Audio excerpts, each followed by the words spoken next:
Praise the Lord. സ്നേഹമുള്ളവരെ, ദൈവരാജ്യത്തെക്കുറിച്ച് യേശു ഉപമകളിലൂടെ പറഞ്ഞ കാര്യങ്ങൾ പഠിക്കാനുള്ള ഒരു ശ്രമമാണ് ഉദയം എന്ന ഈ പരമ്പരയിലൂടെ നമ്മൾ നടത്തുന്നത്. ഉപമകളിലൂടെയാണ് യേശു സാധാരണക്കാർക്ക് മനസ്സിലാകുന്ന ഭാഷയിൽ ദൈവരാജ്യത്തിൻ്റെ യാഥാർത്ഥ്യത്തെ വിശദീകരിച്ചത്. അനുദിന ജീവിതത്തിൽ നിന്ന് അടർത്തിയെടുക്കുന്ന ഉദാഹരണങ്ങളാണ് യേശു ഉപമകളായി ഉപയോഗിച്ചത്. വിശുദ്ധ മത്തായി എഴുതിയ സുവിശേഷം 13-ാമത്തെ അധ്യായം ഉപമകളിലൂടെയുള്ളൊരു പ്രഭാഷണമാണ്. നമ്മൾ പല ഉപമകൾ ഇതിനകം കണ്ടു കഴിഞ്ഞു. വിത്തുമായി ബന്ധപ്പെട്ട, വിത്തിൻ്റെ വളർച്ചയുമായി ബന്ധപ്പെട്ടതാണ് അധിക പങ്ക് നമ്മൾ കണ്ടത്. ഇന്ന് നമ്മൾ പഠിക്കാനായിട്ട് ആഗ്രഹിക്കുന്നത് വീണ്ടും വിത്തിനെക്കുറിച്ചുള്ള ഒരു ഉപമയാണ്, കടുകുമണി. നമുക്ക് ആദ്യമേ സുവിശേഷത്തിൻ്റെ ഭാഗം വായിച്ചു കേൾക്കാം, അതിനുശേഷം അതിനെക്കുറിച്ച് വിചിന്തനം നടത്താം. വിശുദ്ധ മത്തായി എഴുതിയ സുവിശേഷം 13-ാം അധ്യായം 31-32 വാക്യങ്ങൾ. യേശു വേറെ ഒരു ഉപമ അവരോട് പറഞ്ഞു. സ്വർഗരാജ്യം ഒരുവൻ വയലിൽ പാകിയ കടുകുമണിക്ക് സദൃശ്യം. അത് എല്ലാ വിത്തിനെയുംക്കാൾ ചെറുതാണ്. എന്നാൽ വളർന്നു കഴിയുമ്പോൾ അത് മറ്റു ചെടികളേക്കാൾ വലുതായി ആകാശപ്പറവകൾ വന്ന് അതിൻ്റെ ശിഖരങ്ങളിൽ ചേക്കേറാൻ തക്കവിധം മരമായി തീരുന്നു. ഇതാണ് യേശു പറഞ്ഞ ഉപമ. സ്നേഹമുള്ളവരെ, കടുകുമണിയാണോ ഏറ്റവും ചെറിയ ധാന്യം, വിത്ത് എന്ന് ചോദിച്ചാൽ അല്ല എന്ന് നമുക്ക് പറയേണ്ടി വരും. അതിനേക്കാളും ചെറിയ വിത്തുകളുണ്ട്. കടുക് മരമാണോ ഏറ്റവും വലിയ മരം എന്ന് ചോദിച്ചാൽ അല്ല എന്ന് പറയാം. കടുക് ഒരു വലിയ മരമാവുകയേയില്ല. പിന്നെ എന്താണ് ഇതിൻ്റെ അർത്ഥം? അതിന് പലരും പല രീതിയിൽ പറയാറുണ്ട്. കടുകുമണിയല്ല, അതൊരു ആലിൻ്റെ വിത്തായിരുന്നു, ആലുമരമാണെന്ന് പറയും. അതല്ലെങ്കിൽ യേശുവിന് കടുകിനേക്കാൾ ചെറിയ ധാന്യത്തെക്കുറിച്ച് അറിയാൻ പാടില്ലാത്തതുകൊണ്ടായിരുന്നു പലതും പറയാറുണ്ട്. അത് നമ്മൾ വിശദീകരിക്കേണ്ടതുണ്ട്. പക്ഷേ അതിനു മുമ്പേ ഈ പറഞ്ഞ സാഹചര്യം ഒന്ന് കണക്കാക്കുന്നത് നല്ലതാണ്. കടുകുമണിയുടെ കഥ പറയാനുള്ള കാരണം എന്താണ്? യേശുവിൻ്റെ തന്നെ ജീവിത സാഹചര്യങ്ങളും യേശു നേരിട്ട പ്രതിസന്ധികളും പ്രതിബന്ധങ്ങളും പ്രതിഷേധങ്ങളും ഒക്കെ ഇതിൻ്റെ പിന്നിലുണ്ട്. ഒരു വലിയ സാമ്രാജ്യത്തെ പ്രതീക്ഷിച്ചു കൊണ്ടിരുന്ന ഇസ്രായേൽ ജനത്തിൻ്റെ അടുക്കിലേക്ക് നസ്രത്തിൽ നിന്ന് വന്ന ഒരു അച്ഛൻ്റെ മകൻ ഏതാനും മീൻപിടുത്തക്കാരുമായി തുടങ്ങിയ പ്രസ്ഥാനം എങ്ങനെ ഇസ്രായേൽ പ്രതീക്ഷിച്ച ദൈവരാജ്യം ആയി തീരും എന്നത് അവർക്ക് മനസ്സിലാകുമായിരുന്നില്ല. മനസ്സിലാകുന്നില്ല എന്ന് മാത്രമല്ല, അതിനെതിരെ പ്രതിഷേധിക്കാനും അവർ തയ്യാറായി. യേശുവിൻ്റെ പ്രവർത്തനങ്ങളെ ആരംഭം മുതലേ സംശയദൃഷ്ടിയോടെ വീക്ഷിച്ചുകൊണ്ടിരുന്നവരാണ് യഹൂദ നേതാക്കന്മാർ. യേശു പ്രവർത്തനം ആരംഭിച്ചത് ഗലീലയിലാണ്, നേതാക്കന്മാരുടെ താവളം ജെറൂസലമിലും. അതുകൊണ്ട് തന്നെ ജെറൂസലമിൻ്റെ സാൻഹദ്രൻ ഗലീലയിലേക്ക് അവരുടെ ദൂതന്മാരെ അയച്ചിരുന്നു. യേശു പറയുന്നതും ചെയ്യുന്നതും കൃത്യമായിട്ട് കേൾക്കാനും കാണാനും അത് റിപ്പോർട്ട് ചെയ്യാനുമായി. അതുപോലെ യേശുവിനെ ചോദ്യം ചെയ്യാനും. യേശുവിൻ്റെ പ്രവർത്തനങ്ങൾ മുന്നേറും തോറും ഈ പ്രതിഷേധങ്ങൾ, വിമർശനങ്ങൾ, എതിർപ്പുകൾ ശക്തമായി വന്നു. യേശുവിനെതിരെ തന്നെ ആരോപണങ്ങൾ ഉയർന്നു. പിശാചുക്കളുടെ തലവൻ ആ ബീൽസെബൂലിനെ കൊണ്ടാണ് പിശാചുക്കളെ ബഹിഷ്കരിക്കുന്നത്. ഇവൻ കൈ കഴുകാതെ ഭക്ഷിക്കുന്നു, നിയമങ്ങളൊന്നും പാലിക്കുന്നില്ല. ഇവൻ്റെ കൂട്ടുകാരെല്ലാം സമൂഹത്തിൽ സ്ഥാനമില്ലാത്തവരാണ്. ഇവൻ ചുങ്കക്കാരുടെ സ്നേഹിതനാണ്, ഭോജനപ്രിയനാണ്, മദ്യപാനിയാണ്, വേശ്യകളുടെ കൂടെയാണ് അവൻ നടക്കുന്നത്. ഇങ്ങനെ ഓരോന്നോരോന്ന് ആരോപണങ്ങൾ. അവൻ സമറിയാക്കാരനാണ്, അവൻ പിശാച് ബാധിച്ചിരിക്കുന്നു. എത്രയോ ആരോപണങ്ങൾ സ്വഭാവ ഹത്യയ്ക്ക് വേണ്ടി അവർ തിരഞ്ഞെടുത്തു. ഇതെല്ലാം വളരെ വ്യക്തമായി സമൂഹത്തിൽ പ്രത്യാഘാതങ്ങൾ ഉണ്ടാക്കുന്നതായിരുന്നു. അപ്പോൾ എതിർപ്പുകൾ നേരിടുന്നു. ഇപ്പോൾ യേശുവിൻ്റെ ചെറിയ തുടക്കം മാത്രമല്ല, അതിന് ശക്തമായ എതിർപ്പുകളും ഉണ്ടാകുന്നു. ഈ സാഹചര്യത്തിൽ എങ്ങനെയാണ് ദൈവരാജ്യം ഒരു യാഥാർത്ഥ്യമായി മാറുക? എന്താണ് ഇതിൻ്റെ പ്രതീക്ഷ? ഇതാണ് ഇതിൻ്റെ ഭാവി എന്നതിനെക്കുറിച്ച് കൂടെ പോയവർക്ക് പോലും ഉത്കണ്ഠയുണ്ടായിരുന്നിരിക്കും. അവരുടെ പ്രതീക്ഷകൾക്കൊന്നും നിരക്കുന്ന രീതിയിലായിരുന്നില്ല യേശുവിൻ്റെ പ്രവർത്തനങ്ങൾ. അതുകൊണ്ട് തന്നെ യേശു കഥകളിലൂടെ പറയുമ്പോൾ ചില കഥകൾക്ക് പ്രത്യേകമായ ചില അർത്ഥമുണ്ട്. ഇവിടെ എല്ലാവർക്കും അവർക്ക് പരിചയമുള്ള ഒരു ധാന്യമാണ്, വിത്താണ് കടുക്. നമുക്കറിയാം, കടുക് ചെറുതാണ്. ധാന്യങ്ങളിൽ ഗോതമ്പിനേക്കാളും അല്ലെങ്കിൽ തിനയേക്കാളും ബാർലിയേക്കാളും ഒക്കെ, മെയ്സിനേക്കാളും ഒക്കെ ചെറുതാണ്. അന്ന് അവർക്ക് പരിചിതമായിരുന്ന വിത്തുകളിൽ ഏറ്റവും ചെറുതാണ് കടുക്. പക്ഷേ ഈ കടുക് വളരുമ്പോൾ വലിയൊരു മരമായി മാറുകയൊന്നുമില്ല. പക്ഷേ കടുക് വളർന്നാൽ ഒരു 10 അടി 12 അടി വരെയൊക്കെ ഉയരത്തിലുണ്ടാകാം. അതിന് ശാഖകളുണ്ടാകാം, ചെറിയ കമ്പുകൾ. ആ ശാഖകളിൽ ചെറിയ കിളികൾക്ക്, ആറ്റക്കിളികൾക്കൊക്കെ വന്ന് കൂടുകൂട്ടാനും സാധിക്കും. തീരെ ചെറുതാണെങ്കിലും ഇത് വളരും. ഇപ്പോൾ ചെറിയ തുടക്കം വലിയ വളർച്ച, ഇതാണ് യേശു എടുത്തു കാണിക്കുന്ന ഉദാഹരണം. അപ്പോൾ തീരെ ചെറുതായി തുടങ്ങി അത് വലുതായി തീരും. ഇതിൻ്റെ കൂടെ മരം എന്ന് പറയുമ്പോൾ മറ്റു പല പ്രതീകങ്ങൾ കൂടിയുണ്ട്. യേശു പറയുന്നത് മരമായി തീരും, അതിൽ ആകാശപ്പറവകൾ കൂടുകൂട്ടും.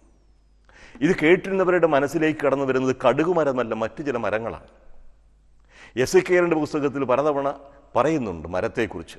എസെക്കിയേലിൻ്റെ പുസ്തകം 17-ാം അധ്യായം 22 മുതലുള്ള വാക്യങ്ങളിൽ, 31-ാമത്തെ അധ്യായം 6-ാമത്തെ വാക്യത്തിലൊക്കെ ഒരു മരത്തെക്കുറിച്ച് പറയുന്നുണ്ട്, ദേവദാരുവിനെക്കുറിച്ച്. വലിയ ഉന്നതമായ മരം.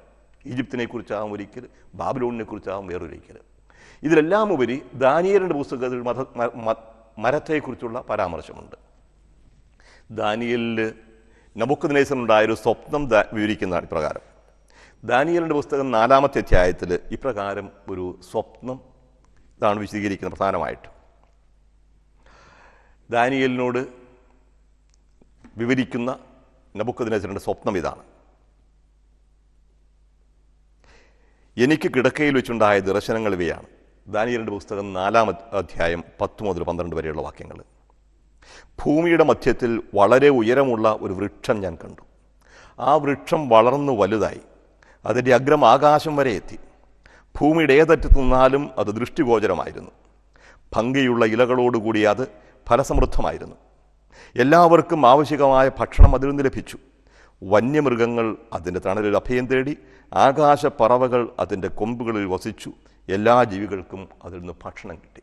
ആകാശപ്പറവകൾ അതിൻ്റെ കൊമ്പുകളിൽ വസിച്ചു. ഇതാണ് യേശു പറയുന്ന കടുകുമരത്തിൻ്റെ കഥ കേൾക്കുമ്പോൾ മനുഷ്യൻ്റെ ഭാവനയിൽ ബൈബിൾ പരിചയമുള്ളവരുടെ ഭാവനയിൽ തെളിയുന്ന ചിത്രം. ആകാശപ്പറവകൾക്ക് കൂടുകൂട്ടാൻ മാത്രം വളരുന്ന ഒരു മരമായി തീരും.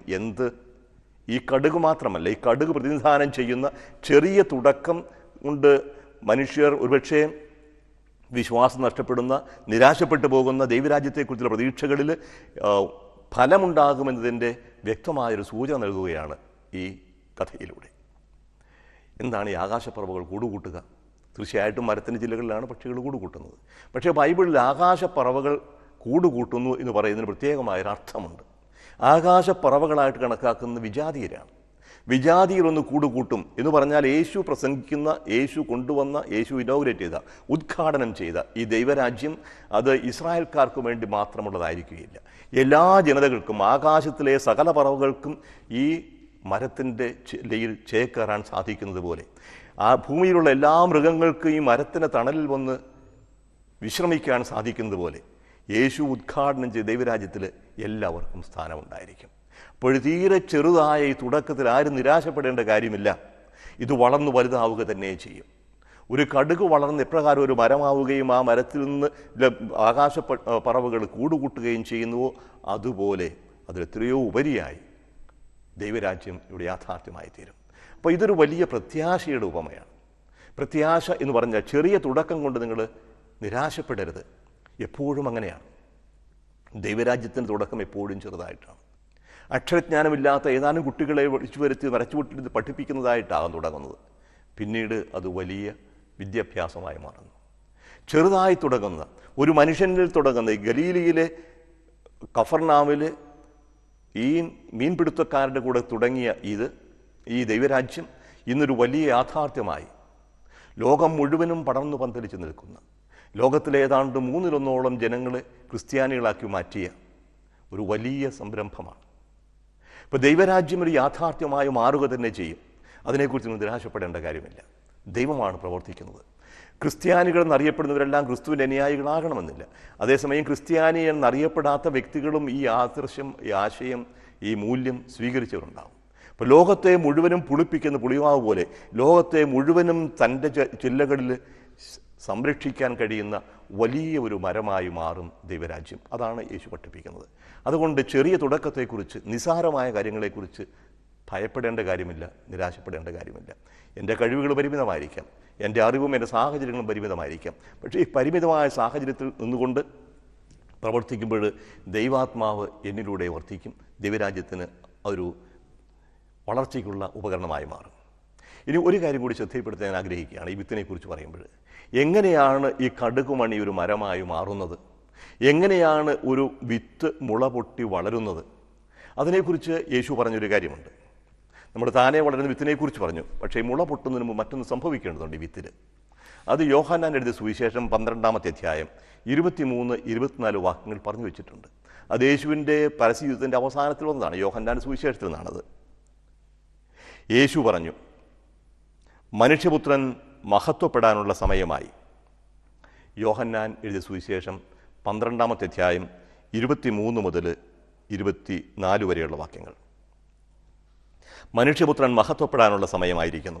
സത്യം സത്യമായി ഞാൻ നിങ്ങളോട് പറയുന്നു, ഗോതമ്പ് മണി നിലത്തു വീണ് അഴിയുന്നില്ലെങ്കിൽ അത് അതേപടിയിരിക്കും, അഴിയുന്നെങ്കിലോ അത് വളരെ ഫലം പുറപ്പെടുവിക്കും.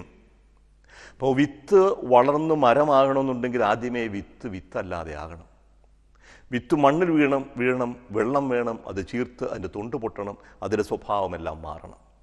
ഗോതമ്പ് മണി നിലത്ത് വീണ് അഴിയുന്നില്ല എങ്കിൽ അത് അതേപടിയിരിക്കും. ഫലം പുറപ്പെടുവിക്കണമെന്നുണ്ടെങ്കിൽ വിത്ത് അഴിഞ്ഞേ തീരൂ. ഇപ്രകാരം ഒരു അഴിയലിലൂടെ മാത്രമേ ഫലമുണ്ടാവുകയുള്ളൂ. അപ്പോൾ ദൈവരാജ്യത്തിനു വേണ്ടി സ്വയം വിട്ടുകൊടുക്കാനായിട്ട് തയ്യാറാകുന്ന വ്യക്തികളിലൂടെയാണ് ദൈവരാജ്യം യാഥാർത്ഥ്യമായി മാറുക.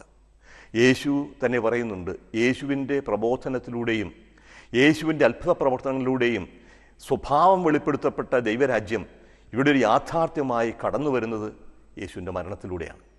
തൻ്റെ തന്നെ മരണത്തെക്കുറിച്ചാണ് യേശു പറയുന്നത്. ഈ ഒരു സാഹചര്യം ഓർക്കണം. യോഹന്നാൻ സുവിശേഷം 12-ാമത്തെ അധ്യായത്തിൽ ആദ്യത്തെ 11 അധ്യായങ്ങളിൽ 7 വലിയ അടയാളങ്ങൾ യോഹന്നാൻ പറഞ്ഞു വെച്ചു. കാനായിലെ കല്യാണ വിരുന്ന് വെച്ച് വെള്ളം വീഞ്ഞാക്കിയത് മുതൽ ബഥാനിയായിൽ മരിച്ചു 4 ദിവസമായി ശവക്കല്ലറിലിരുന്ന അഴുകി തുടങ്ങിയിരുന്ന ലാസറിനെ ഉയർപ്പിച്ചതുവരെയുള്ള വലിയ 7 അടയാളങ്ങൾ, അത്ഭുതങ്ങൾ എന്നാണ് പറയുക. അതിൽ വെള്ളം വീഞ്ഞാക്കിയതുണ്ട്, അപ്പം വർദ്ധിപ്പിച്ചതുണ്ട്, കടൽ മീതെ നടന്നതുണ്ട്, തളർവാദ രോഗിയെ എണീറ്റ് നടക്കാനായിട്ട് ശക്തി കൊടുത്തതുണ്ട്, കുരുടന് കാഴ്ച കൊടുത്തതുണ്ട്. ഓരോന്നും അടയാളങ്ങളായിരുന്നു. യേശു നൽകുന്ന ജീവൻ്റെയും പ്രകാശത്തിൻ്റെയും അടയാളങ്ങളായിരുന്നു. ആ ജീവൻ സമൃദ്ധമായി ഉണ്ടാകുന്നതിൻ്റെ അടയാളമാണ് വാസ്തവത്തിൽ 6 വലിയ കൽഭരണികൾ, 100-ലേറെ ലിറ്റർ വെള്ളം കൊള്ളുന്ന 6 കൽഭരണികളിലെ വെള്ളം മുഴുവനും വീഞ്ഞാക്കി മാറ്റിയത്. അത് വരുന്ന വലിയ ശക്തിയാണ് ലാസറിൻ്റെ ഉയർപ്പിലൂടെ യേശു പ്രകടമാക്കിയത്. പക്ഷേ ഇതിലൂടെ പ്രകടമാകുന്ന ദൈവരാജ്യം യാഥാർത്ഥ്യമാകണമെന്നുണ്ടെങ്കിൽ യേശു മരിച്ചേ മതിയാവും. മനുഷ്യപുത്രൻ്റെ മരണത്തിലൂടെ മാത്രമേ ഈ ഭൂമിയിൽ ദൈവരാജ്യം യാഥാർത്ഥ്യമാവൂ എന്നാണ് യേശു പഠിപ്പിക്കുക. പരിശുദ്ധാത്മാവിനെ നൽകപ്പെട്ടിരുന്നില്ല. എന്ന് വിശ്വസിക്കുന്നവൻ്റെ ഹൃദയത്തിൽ നിന്ന് ജീവജലത്തിൻ്റെ അരുവികൾ ഒഴുകും എന്ന് യോഹന്നാൻ സുവിശേഷം 7-ാമത്തെ അധ്യായത്തിൽ പറഞ്ഞു വെക്കുന്നുണ്ട്. അവൻ വിശ്വസിക്കുന്നവർ സ്വീകരിക്കാനെന്ന ആത്മാവിനെക്കുറിച്ചാണ് അവർ പറഞ്ഞത്. ആത്മാവ് ഇനിയും നൽകപ്പെട്ടിരുന്നില്ല, കാരണം യേശു ഇനി മഹത്വീകരിക്കപ്പെട്ടിരുന്നില്ല. അപ്പം മഹത്വീകരിക്കപ്പെടുക എന്ന് യോഹന്നാൻ സുവിശേഷത്തിൽ പറയുന്നത് മരണത്തിലൂടെയാണ്. ഞാൻ ഭൂമിയിൽ നിന്ന് ഉയർത്തപ്പെടുമ്പോൾ എല്ലാവരെയും എന്നിലേക്ക് ആകർഷിക്കുമെന്ന് യേശു പറഞ്ഞു. ഉയർത്തുന്നത് കുരിശിലാണ്. ഈ കുരിശിലുള്ള ഉയർത്തൽ തന്നെയാണ് ആരോഹണമായിട്ട് കണക്കാക്കുക. പിതാവിൻ്റെ അടുക്കിലേക്ക് ഉയർത്തലാണ്. ഈ ഭൂമിയിൽ നിന്ന് പിതാവിൻ്റെ അടുക്കിലേക്ക് യേശു ഉയർത്തപ്പെടുന്നതിൻ്റെ ഒരു സൂചനയായിട്ടാണ് കുരിശിൽ ഉയർത്തപ്പെടുക. ആകാശത്തിനും ഭൂമിക്കും മധ്യേ വിരിച്ച കൈകളുമായി കുരിശിൽ കിടക്കുന്നവൻ ഉയർത്തപ്പെട്ടവനാണ്. അപ്പോൾ പിതാവിൻ്റെ അടുക്കിലേക്ക് ഉയർത്തപ്പെട്ട യേശുവിൻ്റെ ഹൃദയത്തിൽ നിന്നാണ് പരിശുദ്ധാത്മാവ് കടന്നു വരുന്നത്. അവൻ മരിച്ചോ എന്ന് സംശയമുണ്ടായിരുന്ന അല്ലെങ്കിൽ മരിച്ചെന്ന് ഉറപ്പുവരുത്താൻ വേണ്ടി പടയാളികൾ ഒരുവൻ കുന്തം കൊണ്ട് അവൻ്റെ വിലാവിൽ കുത്തി അവൻ്റെ ഹൃദയം പിളർന്നു. ആ പിളർന്ന ഹൃദയത്തിൽ നിന്ന് വെള്ളവും രക്തവും ഒഴുകി. ഇത് കണ്ടവൻ സാക്ഷ്യപ്പെടുത്തുന്നു. ആ സാക്ഷ്യം സത്യമാണെന്ന് യോഹന്നാൻ സുവിശേഷം പറയും. എന്താണ് ഇതിൻ്റെ അർത്ഥം? ഇപ്രകാരം പിളർന്ന ഹൃദയത്തിൽ നിന്ന് ഒഴുകി വരുന്ന ജലവും രക്തവും യേശു നൽകുന്ന പരിശുദ്ധാത്മാവിൻ്റെ സൂചനയാണ്. അവനിനിയും ആത്മാവിന് നൽകപ്പെട്ടിരുന്നില്ല, കാരണം അവനിനിയും മഹത്വീകരിക്കപ്പെട്ടിരുന്നില്ല. അവൻ്റെ മഹത്വീകരണം നടക്കുന്നത് ഈ മരണത്തിലൂടെയാണ്. അപ്പം മരണത്തിലൂടെ ആത്മാവിന് നൽകുന്നു. ആത്മാവ് ആണ് ജീവൻ നൽകുക. ഞാൻ പോകുന്നത് നിങ്ങൾക്ക് നല്ലതാണ്. വിടവാങ്ങൽ പ്രസംഗത്തിൽ യേശു ശിഷ്യന്മാരോട് പറഞ്ഞു, ഞാൻ പോകുന്നില്ലെങ്കിൽ ആത്മാവ് നിങ്ങളുടെ മേൽ വരികയില്ല. ഞാൻ പോയാൽ ആത്മാവിന് നിങ്ങളിലേക്ക് അയക്കും. എങ്ങനെയാണ് ഈ പോകുന്നത്? യോഹന്നാന്റെ സുവിശേഷം 13-ാമത്തെ അധ്യായം 1-ാമത്തെ വാക്യത്തിൽ പറയുന്നുണ്ട്, അവൻ ഈ ഭൂമിയിലായിരുന്നപ്പോൾ ഉണ്ടായിരുന്നത് സ്നേഹിച്ചു, അവസാനം വരെ സ്നേഹിച്ചു. ഈ ലോകം വിട്ട് പിതാവിൻ്റെ അടുക്കിലേക്ക് പോകേണ്ട സമയമായി എന്ന് അവൻ പെസഹ തിരുനാളിന് മുമ്പേ അറിഞ്ഞു. ഈ ലോകം വിട്ട് പിതാവിൻ്റെ അടുക്കിലേക്ക് കടന്നു പോകലാണ് എക്സോഡസ്, പാസാഹ്, പെസഹ. യേശുവിൻ്റെ പെസഹയാണ്. ഈ ലോകത്തിന് പിതാവിൻ്റെ അടുക്കിലേക്ക് കടന്നു പോകുന്നത് എപ്രകാരമാണ്? അത് മരണത്തിലൂടെയാണ്. അതിക്രൂരമായ കഠിനമായ മരണത്തിലൂടെ. അപ്പോഴേ യേശു കുരിശിൽ ഉയർത്തപ്പെടുന്ന യേശുവിൻ്റെ മരണമാണ്. പക്ഷേ യോഹന്നാൻ നൽകുന്ന വിശദീകരണം ഈ മരണം ഒരു അവസാനമല്ല, ഇതൊരു തുടക്കമാണ്. ഇതൊരു മഹത്വീകരണത്തിൻ്റെ തുടക്കമാണ്. ഇപ്രകാരമുള്ള മഹത്വീകരണത്തിലൂടെ മാത്രമേ പരിശുദ്ധാത്മാവ് നൽകപ്പെടുകയുള്ളൂ. ഈ പരിശുദ്ധാത്മാവാണ് ഭൂമിയിൽ ദൈവരാജ്യം സ്ഥാപിക്കുന്നത്. അപ്പോഴേ യേശു പറഞ്ഞു വെച്ചു, കോതമ്പ് മണി നിലത്ത് വീണ് അഴിയുന്നില്ലെങ്കിൽ തനിയേയിരിക്കുന്നു. അറപ്പുരയിൽ പാത്രത്തിലിരിക്കുന്ന കോതമ്പ് മണി ഒരിക്കലും മുളയ്ക്കുകയില്ല. കോതമ്പ് മണിയല്ല, ഏതു ധാന്യമാകണമെങ്കിലും മുളയ്ക്കണമെങ്കിൽ അതിന് വെള്ളം വേണം, അത് മണ്ണിൽ വീഴണം, അത് അഴിഞ്ഞ് ഇല്ലാതാകണം. അതിൻ്റെ രൂപം തന്നെ മാറണം, രൂപവും ഭാവവും മാറണം. ഇങ്ങനെ അഴിയാൻ തയ്യാറാകുന്നതിലൂടെ മാത്രമേ കോതമ്പ് മണിക്ക് ഫലം പുറപ്പെടുവിക്കാൻ സാധിക്കുകയുള്ളൂ. ഇപ്പോൾ കടുകുമണി മരമായി മാറണമെങ്കിൽ കോതമ്പ് ചെടിയായി വളർന്ന് കോതമ്പായി തീരണമെങ്കിൽ തീർച്ചയായിട്ടും ഈ ഒരു അഴിയൽ ആവശ്യമാണ്. അപ്പോൾ ദൈവരാജ്യം യാഥാർത്ഥ്യമായി തീരുന്ന മാർഗം എന്താണ് യേശു പഠിപ്പിക്കുക? യഹൂദർ പ്രതീക്ഷിച്ചിരുന്ന, അല്ലെങ്കിൽ ഏത് സാമൂഹിക രാഷ്ട്രീയ സംഘടനകളും പ്രതീക്ഷിക്കുന്ന രീതിയിലുള്ള സംഘട്ടനത്തിലൂടെ അല്ല, ആയുധമെടുത്ത് അവരെൻ്റെ തല കൊയ്തുകൊണ്ടല്ല, എൻ്റെ ശത്രുക്കളെ ഇത് തോൽപ്പിച്ചുകൊണ്ടല്ല ദൈവരാജ്യം യാഥാർത്ഥ്യമാവുന്നത്. സ്വയം വിട്ടുകൊടുക്കുന്നതിലൂടെയാണ്. സ്വയം വിട്ടുകൊടുക്കുന്നതിലൂടെ യാഥാർത്ഥ്യമാകും ദൈവരാജ്യം. അവിടെ വിദ്വേഷത്തിന് പകരം സ്നേഹം, അസൂയയ്ക്ക് പകരം സഹകരണം, സ്വാർത്ഥതയ്ക്ക് പകരം പങ്കുവയ്ക്കുന്ന ആ ഒരു താല്പര്യം, ഇങ്ങനെയാണ് ദൈവരാജ്യം യാഥാർത്ഥ്യമാവുക. ഇങ്ങനെ വിട്ടുകൊടുക്കുന്നതിൽ സന്തോഷം കണ്ടെത്തുമ്പോൾ ഹൃദയത്തിൽ സമാധാനമുണ്ടാകും. സഭയുടെ ചരിത്രം നമുക്ക് പറഞ്ഞു തരുന്ന ഇത് തന്നെയാണ്. സഭയുടെ ആരംഭ ചരിത്രം ആദ്യത്തെ 3 നൂറ്റാണ്ടുകളിൽ AD 313 ഡയക്ലീഷ്യൻ ചക്രവർത്തി മിലാനിൽ വെച്ച് ഈഡിക്റ്റിൽ ഒപ്പുവെച്ച് സ്വാതന്ത്ര്യം നൽകുന്നവരെയുള്ള ആ ദീർഘകാലത്ത് 3 നൂറ്റാണ്ട് കാലത്തെ ചരിത്രം അതികഠിനമായ മതപീഡനങ്ങളുടെ ചരിത്രമാണ്. പക്ഷേ ഈ മതപീഡനങ്ങളിലൊന്നും തളരാതെ സഭ മുന്നോട്ട് പോയി. ആയുധമെടുത്ത് ചെറുത്ത് നിൽക്കാനായിട്ട് തയ്യാറായില്ല. കഴിയുമെങ്കിലും അതിനുള്ള ഒരു തയ്യാറെടുപ്പ് ഒരിക്കലും ചെയ്തില്ല. ആയുധം ധരിച്ചിരുന്ന പടയാളികൾ ആയുധം താഴെ വയ്ക്കുകയായിരുന്നു. പക്ഷേ ഒന്ന് സംഭവിച്ചു. മരണത്തിന് സ്വയം വിട്ടുകൊടുത്ത ക്രിസ്ത്യാനികളുടെ രക്തം, ആ രക്തസാക്ഷികളുടെ രക്തം ക്രിസ്ത്യാനികളുടെ വിത്തായി മാറി. റോമാ സാമ്രാജ്യം തന്നെ ക്രൈസ്തവമായി രൂപാന്തരപ്പെട്ടു. യേശുവിൻ്റെ അനുയായികളെ പീഡിപ്പിക്കുകയും വധിക്കുകയും ചെയ്തവർ ആ അനുയായികളുടെ സ്നേഹവും ശാന്തതയും ക്ഷമയും കണ്ട് മാനസാന്തരപ്പെട്ട എത്രയോ അനുഭവങ്ങൾ ഇന്നും നമ്മൾ ഇത് തന്നെ കാണുന്നു. ഭാരതത്തിൽ തന്നെ പല ഭാഗങ്ങളിൽ നമ്മൾ കാണുന്നതാണിത്.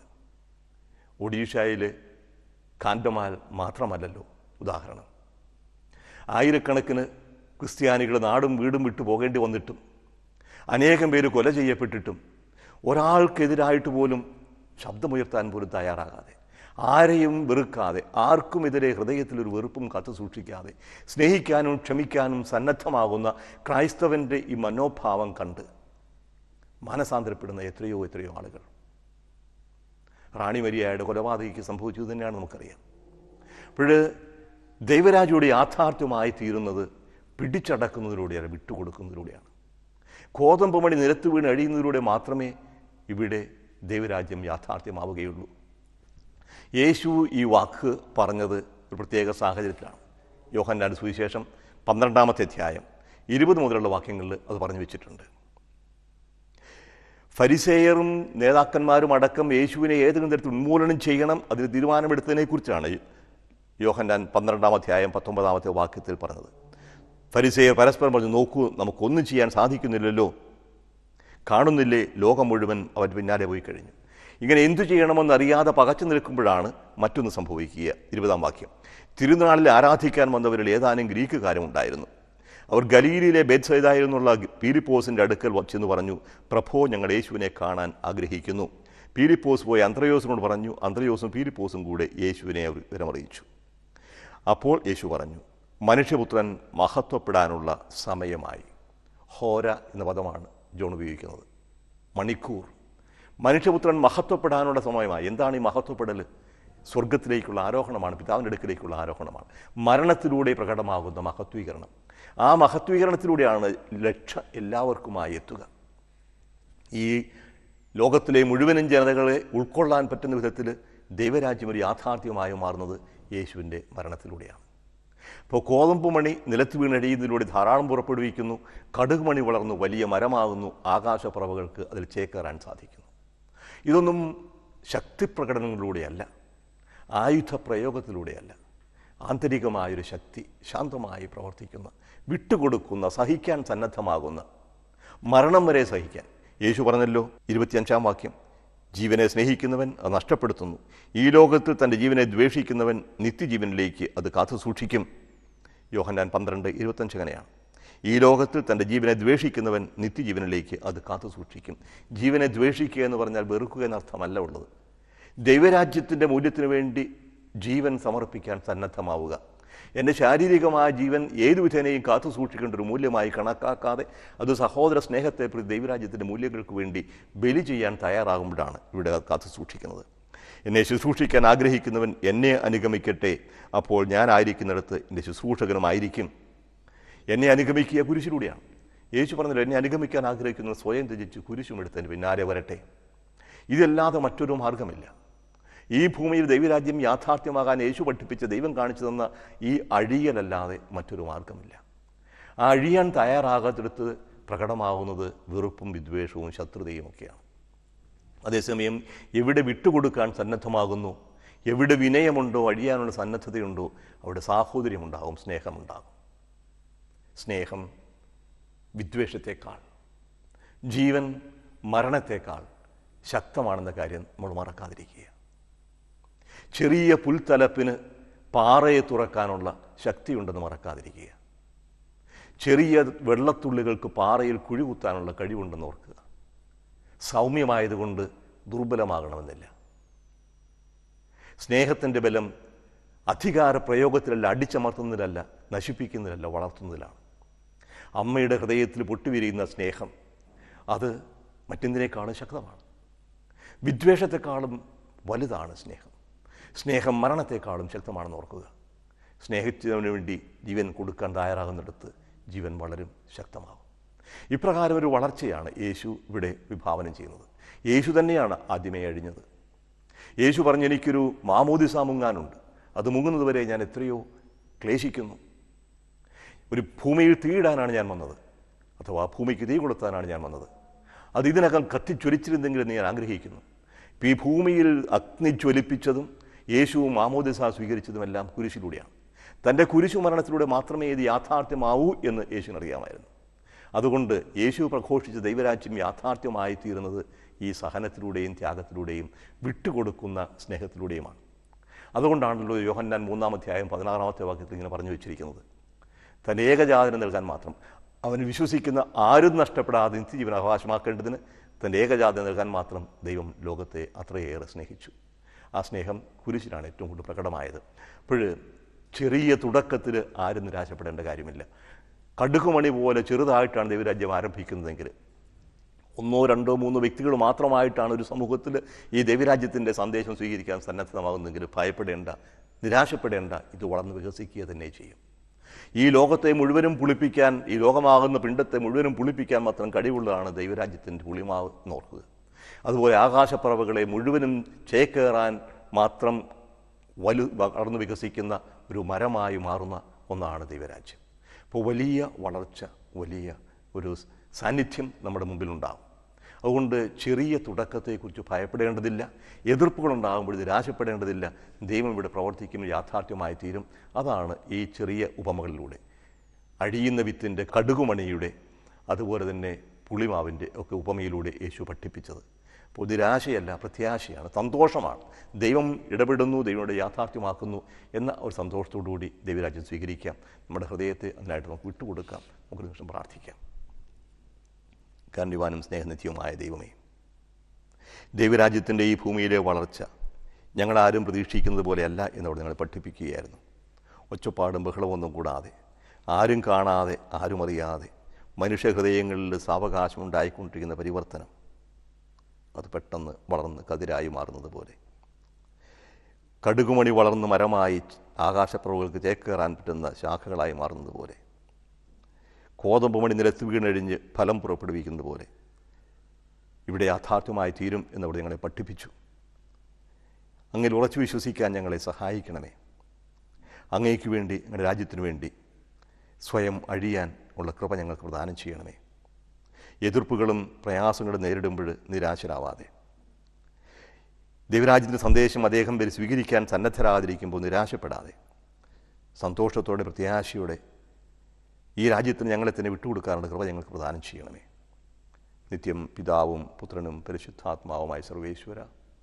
ആമേൻ.